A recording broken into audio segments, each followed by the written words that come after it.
ये क्लियरली दर्शा रहा है कि हम कहीं भी हिंदुस्तान छोड़ के जा नहीं रहे, कि अगर हमने उस गाड़ी पे $100 मिलियन लगाए तो वो लगे कहाँ। बहुत इंटरेस्टिंग बात मैं आपसे यहाँ पे शेयर करना चाहूँगा, जो मैंने कई जगहों पे शेयर अभी तक नहीं करी है, एक एक्सक्लूसिव आपके लिए। निसान इंडिया बहुत अलग तरह के मार्केट के साथ है, सिर्फ एक कार के साथ प्ले कर रहा है। अभी हाल में उन्होंने एक माइलस्टोन भी अचीव किया है, 2 लाख मैग्नाइट को डिस्पैच करने का। बात करने के लिए मेरे साथ मौजूद है निसान इंडिया के एमडी सौरभ वत्स। सौरभ जी, बहुत बहुत स्वागत है आपका। Thank you. सौरभ जी, कैसा लग रहा है ये 2 लाख नंबर्स? देखिए, नंबर तो हमेशा अच्छे लगते हैं, और अगर 2 लाख हो तो और भी ज़्यादा अच्छे लगते हैं। तो 2 लाख के साथ एक बहुत बड़ा माइलस्टोन है। और अगर आप देखें तो निसान की वापसी, जो हमने सारा प्लान हमने बनाया है अब आने वाले वक्त के लिए, वो मैग्नेट की सक्सेस पे बेस्ड है। और क्योंकि वो मैग्नेट की सक्सेस पे बेस्ड है, इसलिए ये 2 लाख का माइलस्टोन हमारे लिए बहुत मायने रखता है।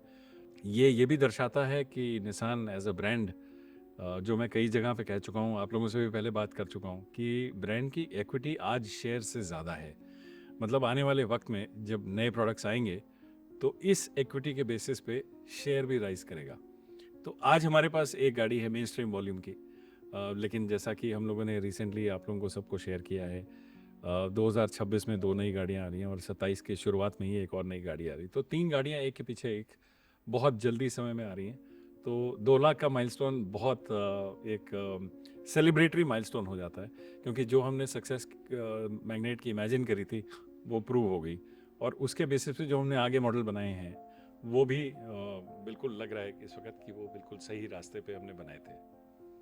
एक्चुअली मैग्नाइट बहुत अच्छा परफॉर्म कर रही है, नंबर्स झूठ नहीं बोलते।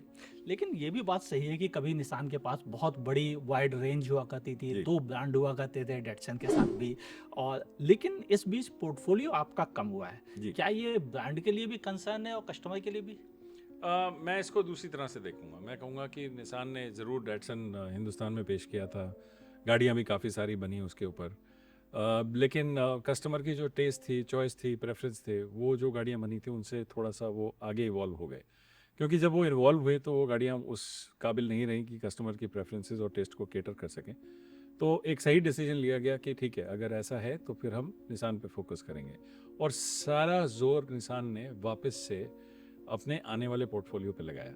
तो वो पोर्टफोलियो अब आपको दिखाई देगा। तो इसलिए मुझे नहीं लगता कि कहीं पे ये परेशानी की वजह है। मुझे ये लगता है कि एक कंपनी ने एक बहुत ऑनेस्ट ट्राई किया, और उस ट्राई में ऑफ कोर्स हमने काफ़ी वॉल्यूम भी किया हिंदुस्तान में डैटसन के साथ।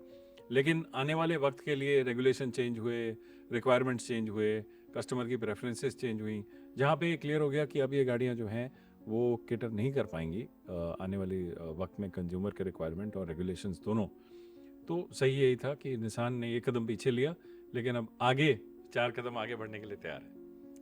निसान ऑलरेडी जिस मार्केट में एंटर करने जा रहा है जी उसे टफेस्ट मार्केट कहा जाता है, बिल्कुल इंडिया का बिल्कुल। Mid size SUV market.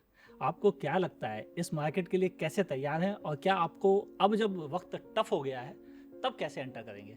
देखिए, हिंदुस्तान के लिए एक चीज़ तो मैं कहूँगा कि जब भी आप आएँ वो सही समय है, क्योंकि एक ही बढ़ता हुआ मार्केट है।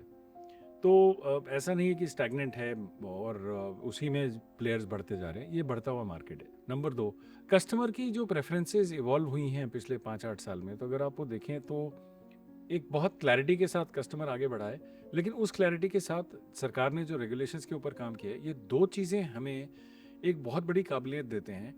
वो ये कि जब हम हिंदुस्तान के कस्टमर्स के लिए ये केटर करते हैं प्रोडक्ट्स, आने वाले जितने भी हमारे प्रोडक्ट्स हैं जब हम केटर करेंगे, उसके साथ आपके पास विदेशों की कई मार्केटें खुल जाती हैं, क्योंकि आज हिंदुस्तान के रेगुलेशन और रिक्वायरमेंट्स, सरकारी रिक्वायरमेंट जो हैं वो, और हमारे हिंदुस्तानी कस्टमर्स जो हैं उनकी जो नीड्स हैं वो ऐसी हैं कि जब आप इन दोनों को मीट करते हैं, तो जस्ट बिकॉज आप ये 2 मीट कर रहे हैं, उसकी वजह से आपके पास 65, 70, 80 बाजारें खुल जाती हैं। तो अगर आप मैग्नाइट देखें तो हम राइट हैंड ड्राइव में बनाते थे। जब हमने फेसलिफ्ट किया पिछले अक्टूबर में तो आपको लेफ्ट हैंड ड्राइव भी दिखाई थी। दोनों गाड़ियां हूबहू थी, लेकिन पूरा नया डेवलपमेंट था लेफ्ट हैंड ड्राइव के लिए। फ़ायदा क्या हुआ कि जब हमने निसान मैग्नाइट का राइट हैंड ड्राइव का फेसलिफ्ट किया, लेफ्ट हैंड ड्राइव हमने पूरी नई बनाई। आज हम 65 बाज़ारों में उसको एक्सपोर्ट करते हैं। क्यों? क्योंकि हम इंडिया के रेगुलेशंस मीट करते हैं, इंडियन कंज्यूमर की रिक्वायरमेंट मीट करते हैं। वो मीट करने की वजह से ही हमारे पास 65 बाज़ारों के दरवाजे खुल गए। तो ये जो स्ट्रैटेजी के साथ हम आ रहे हैं, जो one car one world philosophy है हमारी, वो one car one world philosophy है क्या? वो ये कहती है कि जो गाड़ी हम हिंदुस्तान में हिंदुस्तानियों के लिए बनाएंगे, वही गाड़ी हम एक्सपोर्ट करेंगे। तो अगर आप हमारी गाड़ी कोई भी शिप पे जो जा रही है बाहर, और जो हमारे हिंदुस्तान के शोरूम में खड़ी है, अगर आप दोनों कंपेयर कर लें तो हूबहू एक है।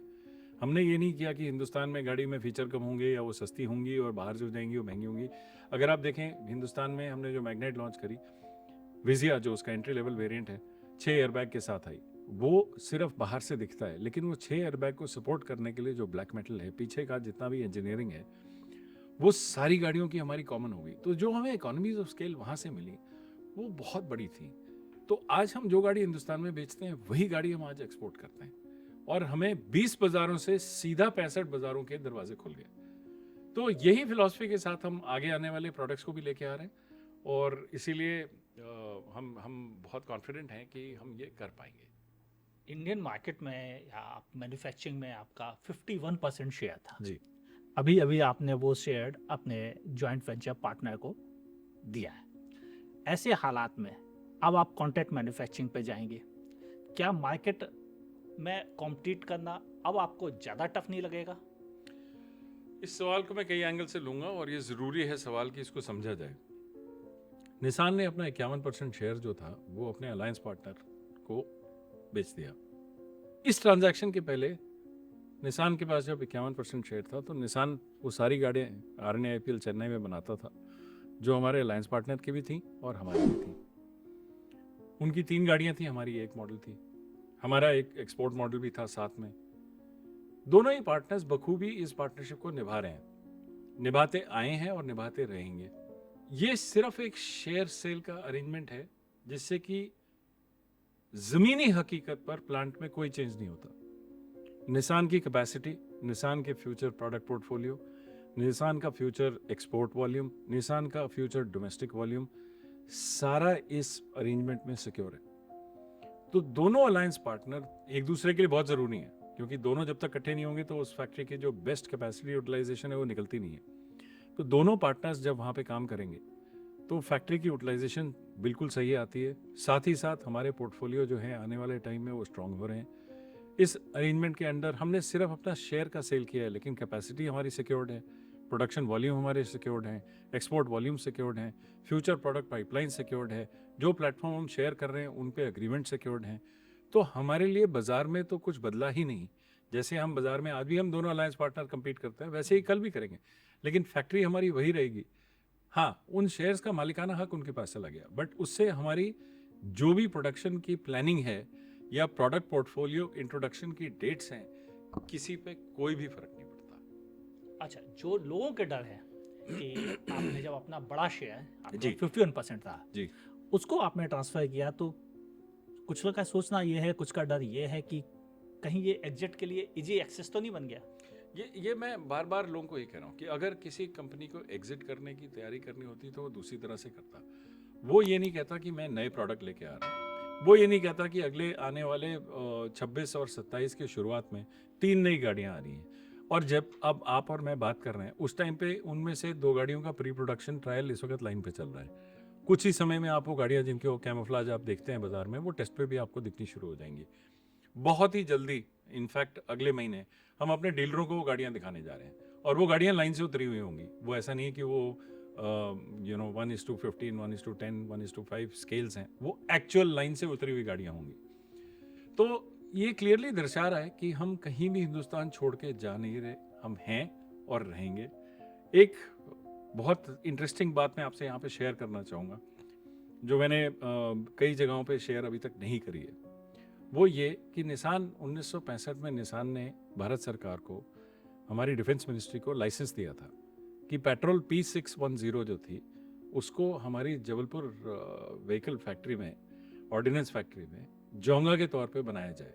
और जोंगा क्या था? जोंगा उस फैक्ट्री का नाम था, Jabalpur ordnance and gun carriage assembly.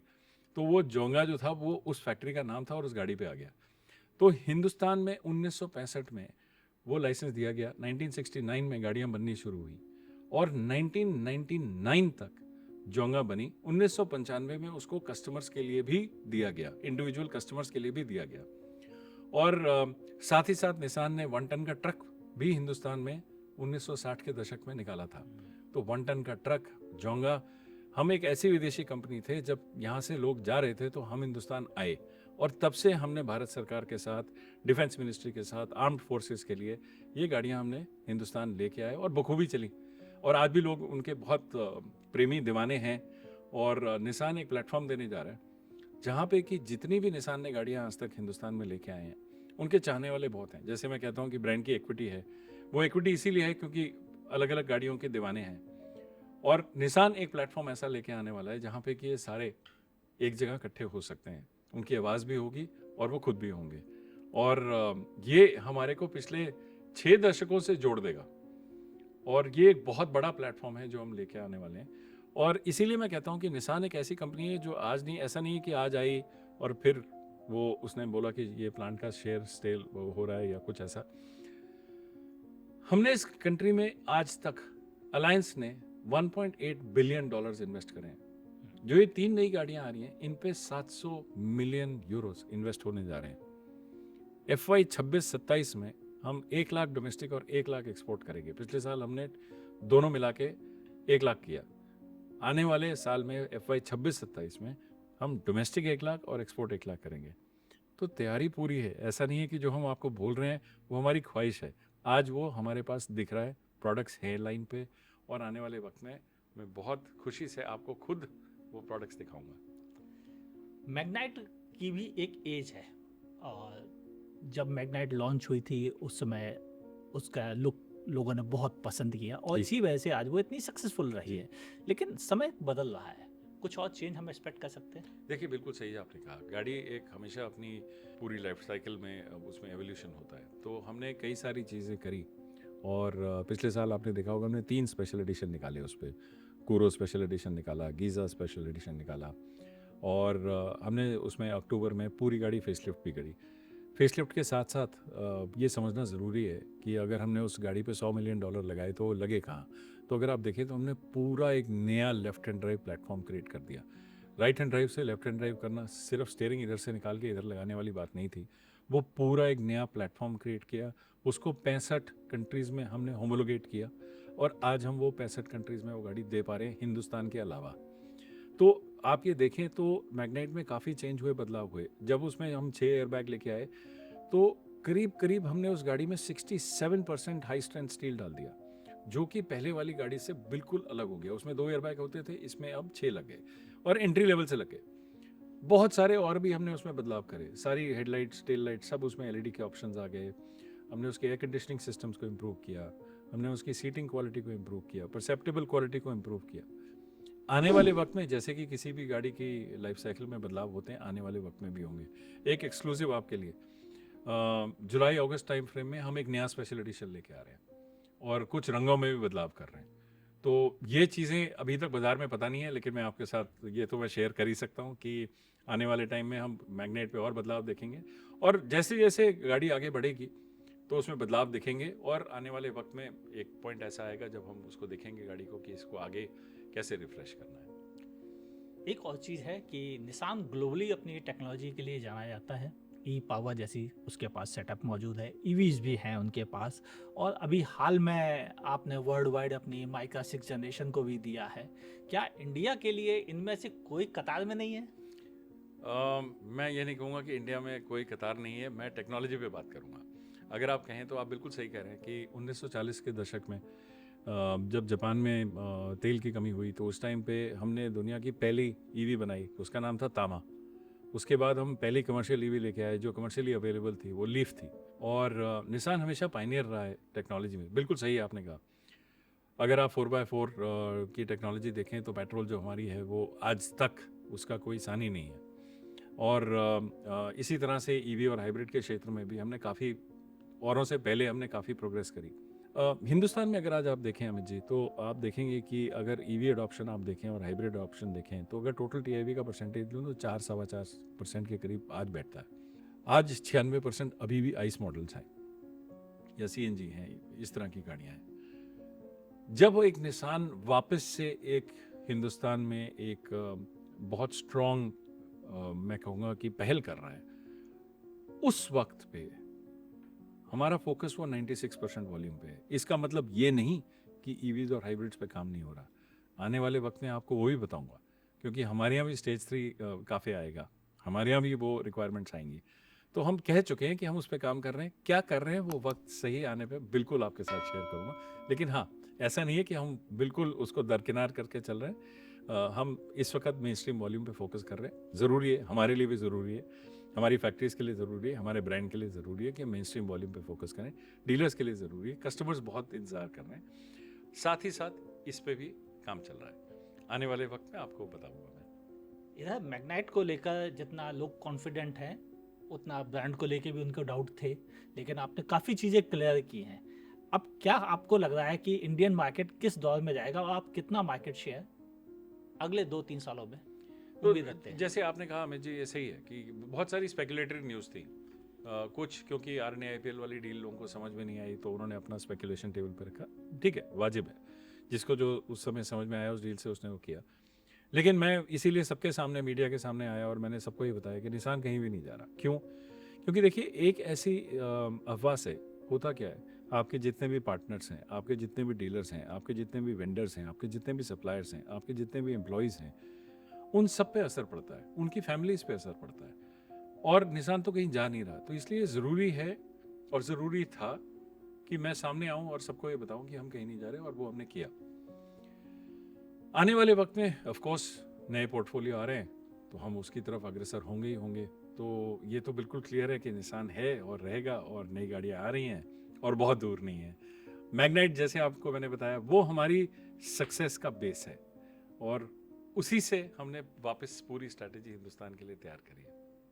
तो हम ये उम्मीद रखें कि 2026 की शुरुआत में आप एक गाड़ी और 2027 की शुरुआत में एक दूसरी एसयूवी, 2026 की शुरुआत में एक गाड़ी, 2026 के बीच में दूसरी गाड़ी, और 2027 की शुरुआत में तीसरी गाड़ी। मतलब उम्मीद से एक कदम और आगे। बिल्कुल, और ये कंफर्म्ड है। चलिए, हम उम्मीद रखते हैं इससे हमारे व्यूअर्स को एक क्लैरिटी मिलेगी कि निसान मेहनत कर रहा है, काम कर रहा है और अपना डेडिकेशन के साथ लगा हुआ है, और होपफुली उनके अगले प्रोडक्ट भी शायद उतना ही सक्सेसफुल हों जितना मैग्नाइट ने इंडियन मार्केट में नाम कमाया है। हमारी बहुत बहुत शुभकामनाएं। Thank you so much Amit ji. Thank you Thanks so a much lot. हमसे बात करने के लिए और हमारे व्यूअर्स को क्लैरिटी देने के लिए। Thank you.